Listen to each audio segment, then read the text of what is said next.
Hey everyone, so we are here again at Zidell Yards here in Portland, Oregon at the Made Bike Show. And this is part 4 of our Made Bike Show video coverage, supported in part by Fellow Orange. All right, let's find some more bikes. All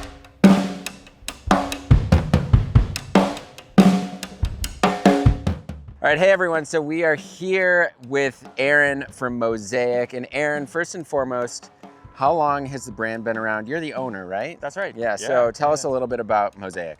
Mosaic Cycles, we are located in Boulder, Colorado. Traditionally, we've done mostly titanium bicycle frames in the road, gravel, mountain, bike packing genres, all kinds of stuff.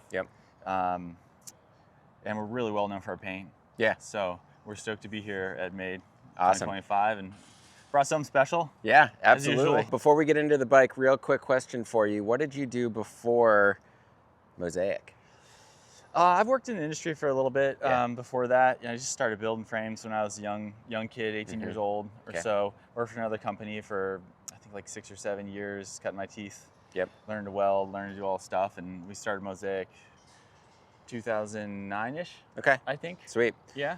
So it's been all bikes. Yeah, well, that's great. So let's talk about the bike. What is it called, and who's it for, and what's the inspiration? Right, absolutely. So this is our Mosaic Gone Fishing bike. Right? It's a little project between a bunch of companies that we love, and it's built off of our MT2 platform. So it is kind of our hardtail trail bike, so to speak. And the theme Gone Fishing here is Colorado cutthroat. You know, a bunch of us fish at Mosaic, and we did this project in conjunction with Hunt Wheels. A bunch of them fish as well. So we thought we'd put it all together and just see what we came out with. And the paint job ends up looking like a Colorado cutthroat. You know what that is. And then we got the Hunt Wheels on it, and it's in conjunction with Ross reels. So we have like all this accoutrement on the back. Let's say you're out there cruising around on the banks looking for stuff. You gotta have this bike, obviously. And you got the tail fin racks. Put all your stuff in. You got your wader boots. You got your Ross reel. You got your rod box there, ready to go. Some stuff on the front. A Mosaic koozie. Obviously, super necessary. So when you get kind of closer to the river, this it gets a little swampy. Was that the reason behind the tires? Absolutely, you nailed it. Like I don't think you use these tires for anything but that. Maybe like riding around in snow. Maybe in the winter. Maybe on some sand dunes or something like that if you're in those parts of the world. You nailed it. Sweet. So where can folks find you online? And this is a production bike. Absolutely. But not the paint job. Not the paint job. Paint job is just a fun little add-on to the MT2 model that we usually do in stock sizes, ready to go. So that's mosaiccycles.com. Obviously, Hunt Wheels. Shout out to Ross Reels for the help with the reels and tail fin for the bags, because it's just bringing it all together. Absolutely. Awesome. Thanks, Aaron. Appreciate it. Absolutely. It's super fun to be here. All right, folks. So I do want to take a quick break in Made coverage to let you all know that this one is supported in part by Tailfin. Tailfin designs and engineers technical bikepacking equipment for almost any kind of adventure. Innovation and quality are at the heart of what makes them tick, and their constant strive to create better performing gear means that you can just focus on enjoying the ride. They offer a range of options for hauling your gear, whether you're taking on a big race or just escaping for an overnighter. So for more on Tailfin, be sure to click the card in the top right corner here, or else follow the link in the description below. Hey everyone, I'm here with B from Hot Salad Bicycles. And B, first and foremost, you got a beautiful bike here on display this weekend, but tell us a little bit about the brand, your history, and what you did before frame building. Gotcha. So I started in a bike shop like most people. And fought my way up to UBI. Won the scholarship, was a recipient of the mechanics course. Then ended up teaching there. Because I knew a hell of a lot more than I thought I did. And while I was doing that, I was going to school for welding and machining to eventually make bicycles. So after UBI, went to work for a major tie manufacturer, and then Oscar called me over on this coast and was like, "You want to come home?" And so I came to work for Simple for a little bit, and then ultimately started Hot Salad after Simple. When was that? 2022. Great. So let's talk about this bike specifically here. You share the details what it's made out of, and does it have a name? Doesn't have a name yet because I'm not the owner. Okay. But it's a townie for my partner. Okay. Not a bike person, so the only real bike they own is a townie style bike that's a little bit too small and a little bit kind of old. Yeah. So that won't do. Yeah, when you're getting married to a frame builder. Right. So we made him his first steel townie bike, Okay. and it gave me an opportunity to show off my steel welding skills Mm-hmm. because I'm mostly known for titanium, which is ironic. Yeah. I love welding steel. Okay. Yeah. Well, the welds look fantastic too. So talk us through a little bit of the components that you picked out for this specific build. Absolutely. So like I said, my partner has a townie. It's a mountain style bike, so we stuck to mountain style components on this one. Yep. So it could grab a little bit of dirt and be pretty happy about it. Mm-hmm. These are 55C tires. We went with a normal BSA bottom bracket rather than a T47, which I build with a lot. Okay. Yep. I built the fork as well. Shimano and I collabed with some XT on here. Mm-hmm. So pretty swanky townie. Yeah. But he's gonna love it. Yep. And I love their brakes, honestly. Awesome. And then the Mavic Crossmax wheels, which are boost for this build as well. Oh, cool. Yeah. Awesome. And then what do we got for bars up here? Bars, Simworks bars, Simworks stem, and Simworks rack. Okay. Oh, okay. Yeah. Sweet. Originally was going to build my own, but ran out of time, as you do. As you do here at Made. Yeah. Cool. So where can folks find you? How long is the queue? And yeah. hotsaladbicycles.com. Mm-hmm. And if you order now, you'll have it before Christmas. Really? Mm-hmm. Okay. Mm-hmm. How many bikes do you do a year, roughly? Not a ton right now. Yeah. Honestly. Okay. I think everybody's feeling a little bit of squeeze this year. Sure. But I'm a pretty decently fast builder, and I am about to lose my full-time job. Okay. So I'll have all the time in the world to build What's your bikes. full-time job? I manage an outdoor retailer. I've Okay. worked in the outdoor industry for most of my life at this point.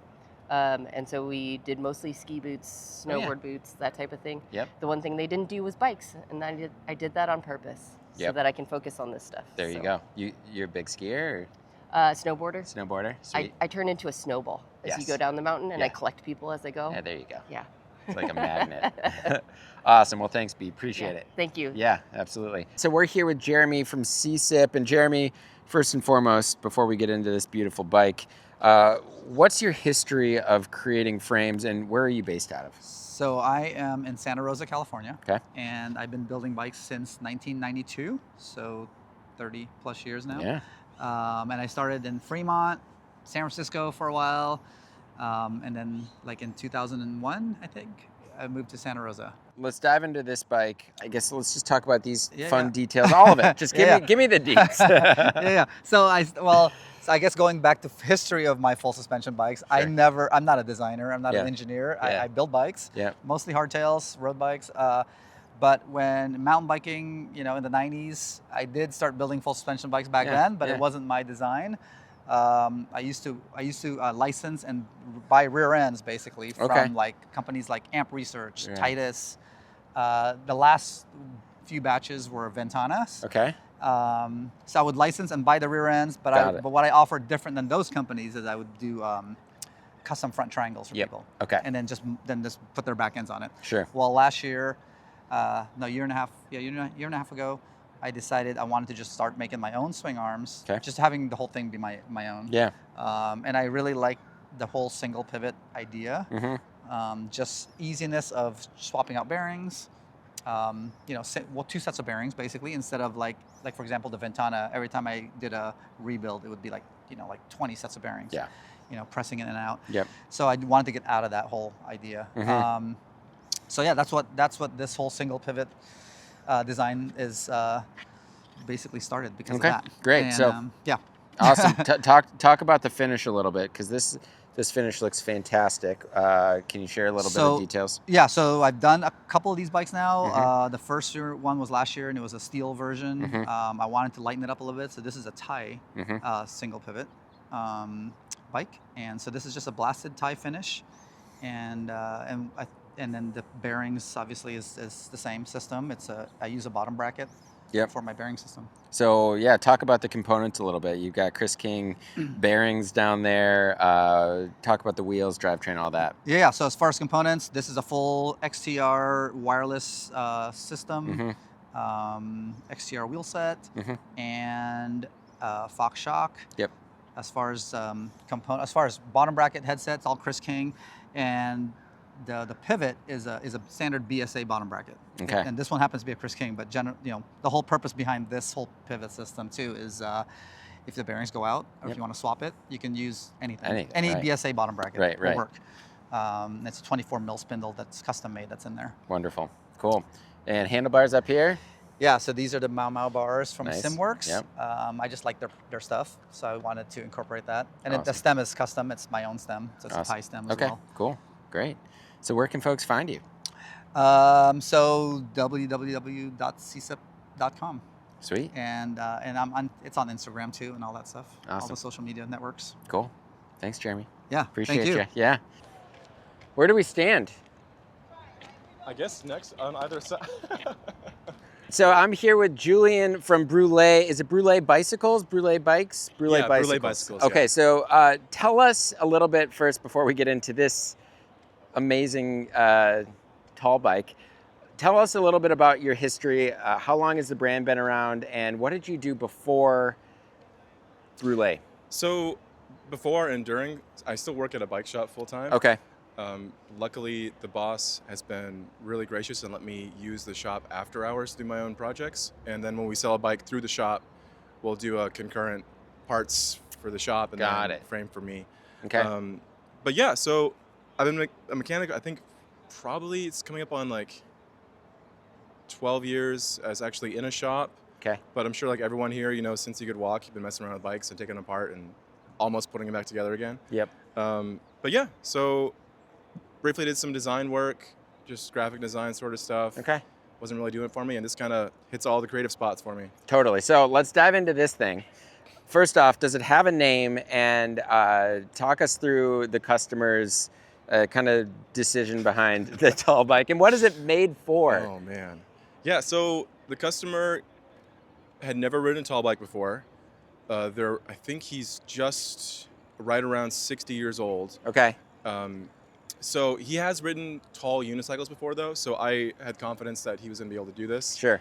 But his idea initially was he wanted a tall bike for events, for touring, and for like going to Trader Joe's. Okay. He wants us to go around town everywhere on this thing. So full on like groceries at the bottom. Is he going to add bags? What's his idea around that? Yeah, so actually we have a custom bag maker who's also in San Luis. Okay. And he's working on a piece here for the middle section. Yep. But we may also be doing like a roll-up camp bag here or a roll-up tent that will come down and stake. Sweet. I've seen some other guys have done that already. Yeah. Or people, so there's a lot of different options. There's so much space to do anything. It's unreal. So do you even like keep track of like stack and reach measurements on a bike like this, or how does it come about? Like how do you actually put it, pen to paper and then actually make it a real thing? So for this one, most of the projects, if somebody's not like a hardcore racer who needs like everything exactly dead on, we get whatever their most comfortable bike they're already been riding for years, whatever they have around town, if it's similar style and everything's good, or we change what we need to. So basically I got his measurements and we did a draw up of his standard bike, and then all I did was keep the main points of pedal spindles and all that in the right orientation, and then I took his the same line from his rear axle and just continued it down until we meet the ground. So the idea of that was if he's climbing hills, it's not going to be too wheelie. Prone, yeah. So talk us through the other bike that you made, one of the made show bikes here at the event.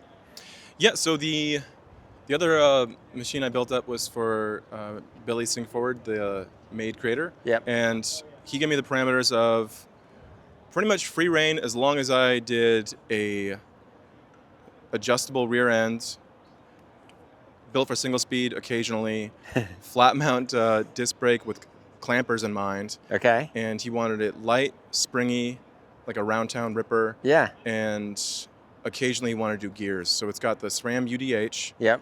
And my whole concept was I think flat plate sliders are great for utilitarian and heavy duty, but I don't like them for ride quality. Okay. For like springy feel. A round tube, you know, you can have compression and shock absorption in all directions, theoretically. Yep. And flat plate, you only really have 2D. Yeah, so right. Basically, it's flat plates are all gone. Yep. It's a round tube everywhere.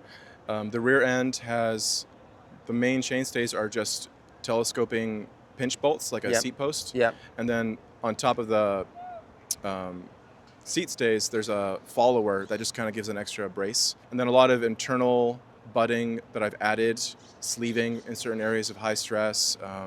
Cool. Added some half lugs on the down tube. It's a really thin, light tubing. But yeah, just a fun, light, springy bike. Yeah. Awesome. Is the queue long, and where can folks find you? You know, I'm still only about 5 years into being, I guess you could say, professional, like actually selling them. Yeah. So, you know, there isn't a too long of a queue. I'm only doing about 7 a year. So okay. Yep. I'm available and ready to make you whatever your heart desires. Where can folks find you?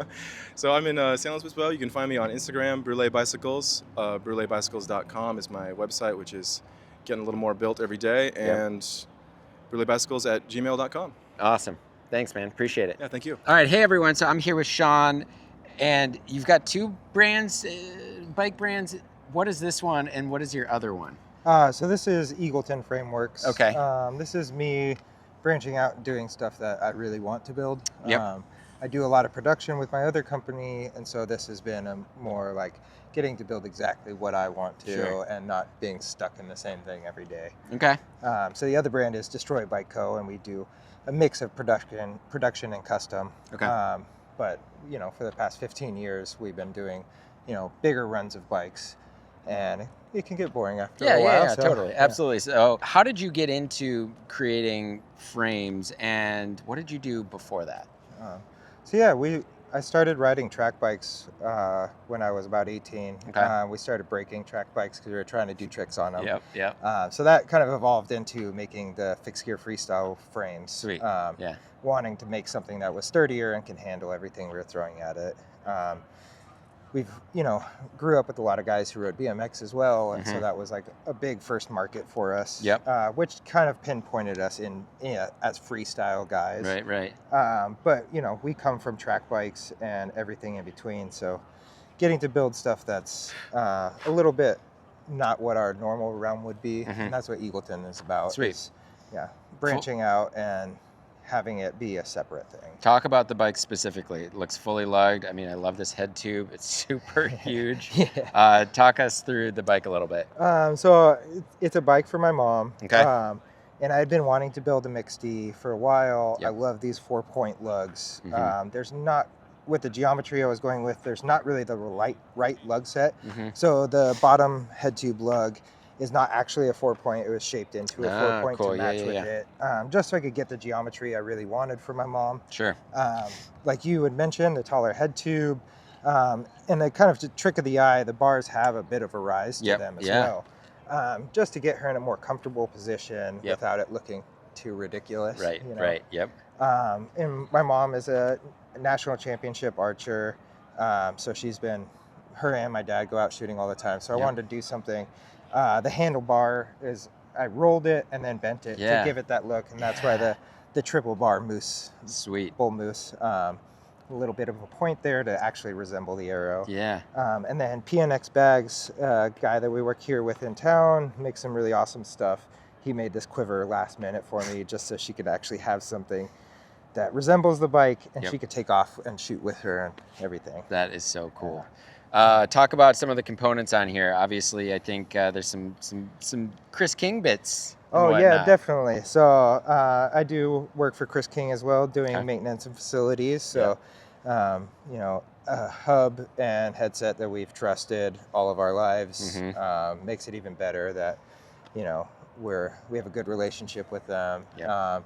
Got to find out about the color a little bit early. So that's helpful with coming up with the color scheme.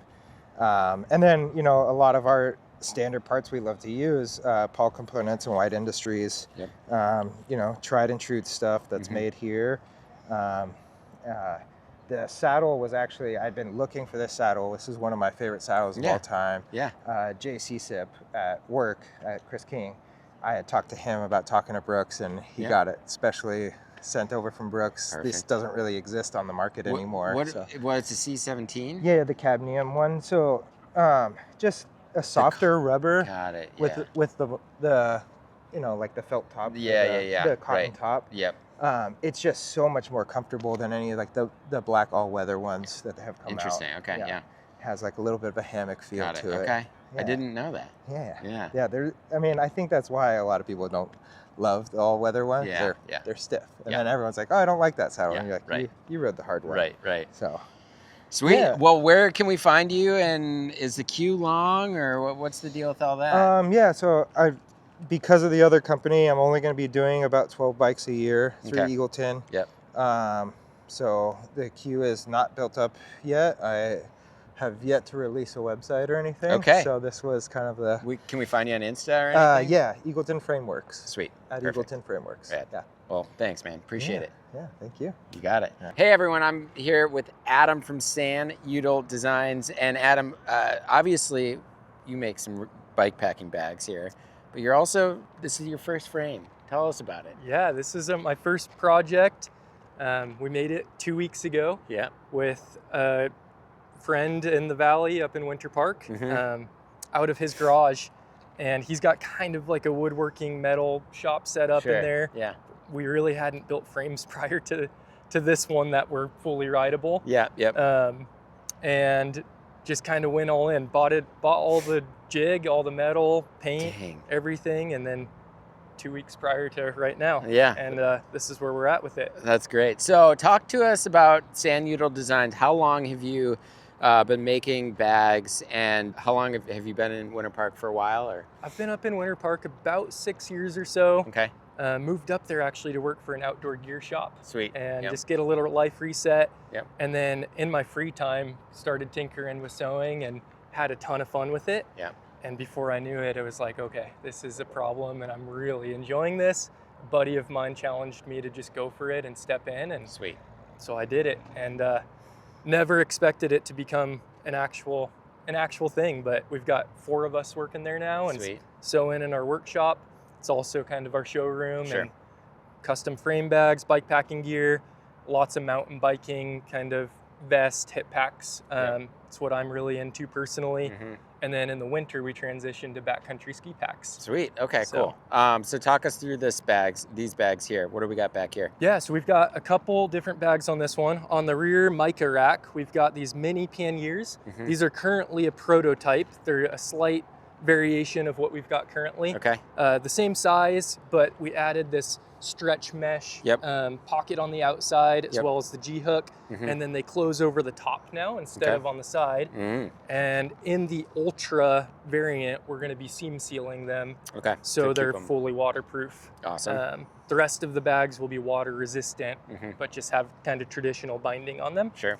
And then moving up, we do custom frame bags in the shop.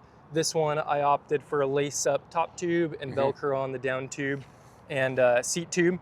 Kind of figured I'd want to take it off a pretty good amount, so nice and quick that way. And then we've got a 12-inch long top tube bag, tapers down for knee rub, and one of our little jammy stem bags. Awesome. Sweet. So where can we find you? And is there like a lead time for your bags? How does that all work? Yeah, so you can find us online at utildesign.com, or if you're at the Made Show, booth 115. Yep. And then we've got the shop in Winter Park. Okay. Our lead time's generally right around 2 weeks. Kind of fluctuates anywhere from 1 to 3 weeks. We try to keep our hardest to keep it right around there. Rad. Awesome, dude. Well, thank you so much. Thanks, Neil. All right, so that about does it for the bike coverage, at least the video bike coverage. But I wanted to take a quick moment to remind you all that these two right here have written some great stuff on BIKEPACKING.com. Bikes, components, what have you. So definitely check that out. I will link it in the description below. But guys, take this real quick. What was your favorite bike out there? Off the top of your head. Don't think about it too much. Go first, Miles? I think it's pretty hard. There are a lot of really cool bikes out there. Exactly. I was really impressed by, and I think this might have been Neil's pick as well, but I'm going to do it anyways. Rare Earth Cycles Holy Mountain full suspension. That thing was stunning. Yeah. There were just so many insane details that they just didn't exist at the show outside of his creation. And I'm just so excited to see what he does, especially as such a new builder as well. Yeah. He hasn't been at it for long, and the stuff that Brian is doing is insane. Awesome. What do you think, Nick? It's certainly not a bike that I would have picked for myself, but I just can't. Every time somebody asks me this question, I just can't stop thinking about it. And it's Sean Eagleton's Mixty that he built for his mom. Yep. She's a world champion archer, and he decided to build it kind of in celebration of her accomplishments. And there are so many details on that bike, aside from just being a beautiful bike that's a lugged Mixty, that he used a car disc brake to bend one of the rear seat stays. It celebrates her accomplishments. It's got lugs. He works at Chris King maintaining a lot of the machining and the machines there. So he had kind of an inside scoop at the Jade colorway, and he did an exceptional job kind of color matching that bike to those components. So it's the story, it's the bike. It photographed really well, and it looked amazing. Totally. So, nice. All right. I think, I'm not really going to talk too much about the 32-inch wheel because you can find my video, which is linked in the description below. But the bitchin' bike, just the way he put, I would have said the Rare Earth bike, but then second place, the bitchin' 32er. I mean, the way he fit those wheels in that frame, the seat tube angle, the bends, the just everything about it, pretty impressive. My second question, which might be in a different video, might be in this one, your favorite component that you saw out there. There wasn't a ton of new stuff, but that's okay. Yeah, I will go first. And this wasn't even on display, really. It was hidden. And I don't know if I can talk about it, but the ratio derailleur on the Stargazer. Okay. That's all I'll say. It was awesome. I'm still thinking. I have mine. I know we've covered it a lot on the site, but as someone that has kind of a preference for rebuildability and customer-first components, the Madrone derailleur is really, really good. The Jab. The Jab derailleur from Madrone. Components is really nice, and the fact that there's so much modularity built into that component, in the sense that they have cams that can adjust for different speeds, different cages. It's fully rebuildable. Like I mentioned in my roundup, which I'm sure Neil will do well to link in the description below. That's all we do. Yeah, that's all we do. Is cross-pollinate content. But my one criticism is that he mentions that it's rebuildable for the home mechanic, and even the people assembling it at the booth would say it's really difficult to do without those jigs. But the owner of the company, Aaron, he didn't throw away the idea of potentially selling those to either bike shops or home mechanics, and I really love that. So I think components like that existing in today's market is really necessary, and it just looks like a really well machined component. So I'm excited to see what Logan has to say about it, because I know they just sent him one. So look out for that on the site soon. Derailleurs. Oh, come on. I mean, dude, are you kidding me? I think they make. Oh, you just want a single speed cog? This is my bit. I thought the custom machined rear cog on the Falconer 32-inch was kind of interesting. Oh yeah, just a way to get around building up something that doesn't have available components, and that was Alec at White Industries, and I just thought that was a nifty little thing, and it looked nice in the photos. So that's all I have to say about that. And that's it, and that's all. All right, folks, thanks so much for watching. You know what to do. Hit that subscribe button, notification bell, and if you want to help support these two, me, everything at BIKEPACKING.com, everything on this YouTube channel, well, you can do so by joining the Bikepacking Collective. The Collective has a lot of awesome perks. What does the Collective offer you, Miles? What does it give you? Exclusive discounts, monthly giveaways, access to the Bikepacking Collective Basecamp. There's a buy and sell page. There's an Ask the Experts area. There's an area where you can even plan group rides or group campouts. You know, one like very simple feature on the website that I really appreciate is the mark as ridden route and mark as bookmarked route. Just have a list of what you want and what you've ridden is kind of special, easy to kind of keep track of things. So that's one of my favorite features. But all right, folks, thanks so much for watching. Until next time. Pedal further. Period. Great.